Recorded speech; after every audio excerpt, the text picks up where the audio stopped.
नमस्कार दोस्तों, पुण्य श्लोक अहिल्याबाई शो में मालेराव पहुंच जाता है मंदिर में केसर से विवाह करने के लिए, लेकिन केसर को वहां से नदारद पाता है तो फिर टूट जाता है और याद करता है, उस पर्ची को निकालता है, पढ़ता है कि केसर ने कहा है वो चली जाएगी यदि मालेराव नहीं आया तो, इस गांव को छोड़कर चली जाएगी, मालेराव को छोड़ के चली जाएगी।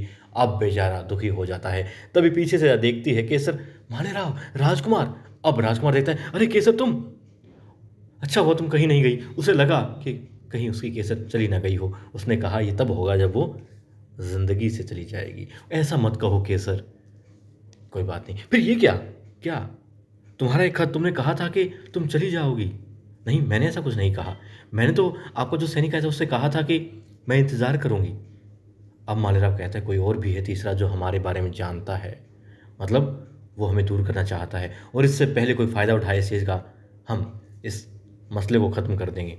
वो पूछती है मतलब ये कि हम आज शादी कर लेंगे और फिर कोई कुछ नहीं कर पाएगा, हमें दूर नहीं कर पाएगा। ठीक है।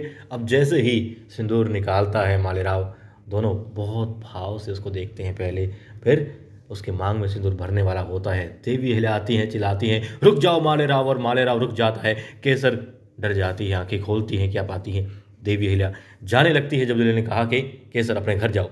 मगर मालेराव उसका हाथ पकड़ लेता है, वो भी कमर पर हाथ लगा लेती है और फिर कंधे पर हाथ मालेराव लगा लेता है, कहता तुम कहीं नहीं जाओगी, कहीं नहीं जाओगी।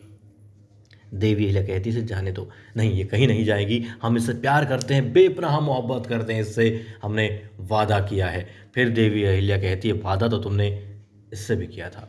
मैना की तरफ इशारा करके कहती हैं कि इससे भी वचन दिए थे तुमने, उनका क्या होगा? तुम भूल रहे हो मालेराव, तुमने कुछ साल पहले इसे भी वचन दिए थे। वो कहते हैं मगर मैं अब इससे प्यार करता हूँ और केसर को वचन दे चुका हूँ, इससे शादी करूँगा।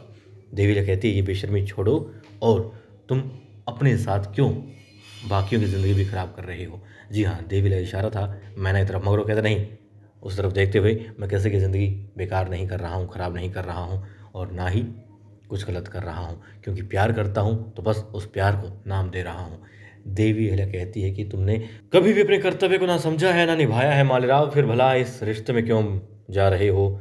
इसे भी खराब करने के लिए तो छोड़ो और इसे जाने दो और तुम भी घर चलो।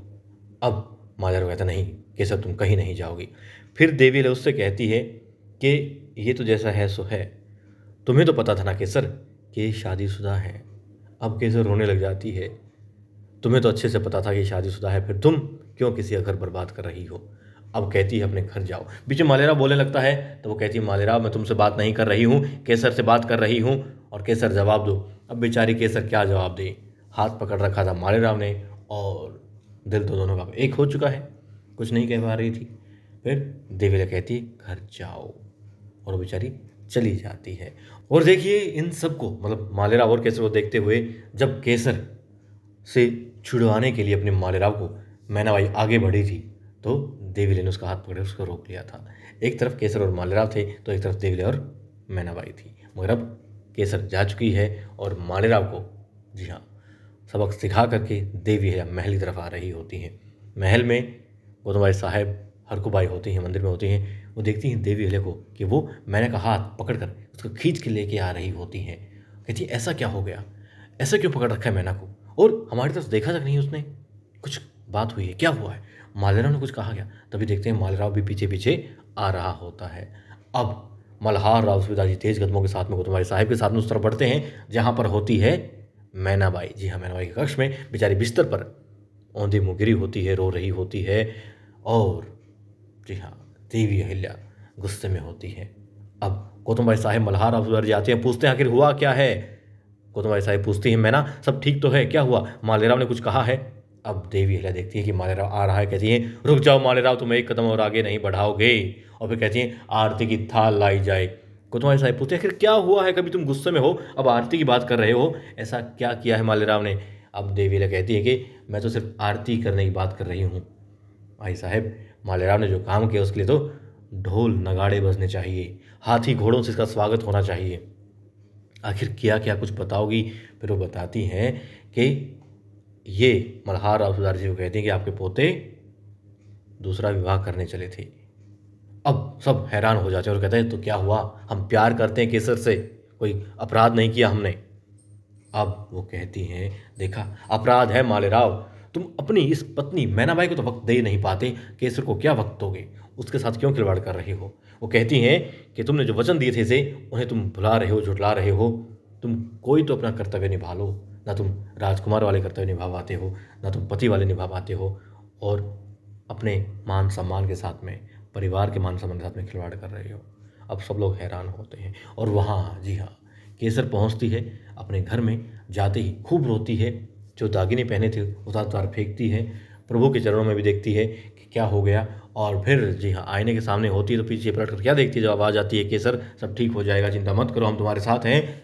गुन्नू जी और द्वारका खड़े होते हैं और कहते हैं, ठीक है, मालेराव ने तुम्हारे साथ में गलत किया है, कोई अच्छी बात नहीं है। कोई राजकुमार हो गए तो क्या बात हो गई कि वो किसी साथ भी खिलवाड़ करेगा, प्रेम का झूठा नाटक करेगा, किसी के मान सम्मान के साथ में, मर्यादा के साथ खेलेगा, किसी के मन के साथ, तन के साथ खेलेगा? नहीं, ऐसा नहीं हो सकता।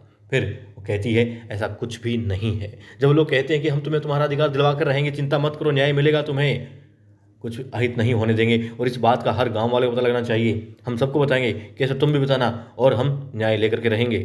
अब केसर कहती, किसी ने अपमान नहीं किया है, किसी ने खिलवाड़ नहीं किया है, प्रेम किया है हम दोनों ने। जी हाँ, वो कहती है, केसर और मालेराव एक दूसरे प्रेम करते हैं, वो प्रेम जो किया था, जी हाँ, राधा ने अपने श्री कृष्ण से, वो प्रेम है इनका। बस यहाँ पर गुनाह ये है, गलत ये है कि मालेराव शादीशुदा है और केसर ने शादीशुदा इंसान से प्रेम किया है, और कुछ भी गलत नहीं है, ना उसके साथ में कुछ गलत हुआ है और ना इसके अलावा उसने कुछ गलत किया है।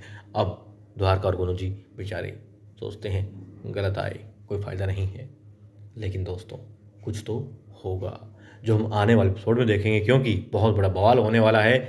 जनता की आई कहलाने वाली देवी अहिल्या के सामने जनता अब विरोधी स्वर में खड़ी हो जाती है।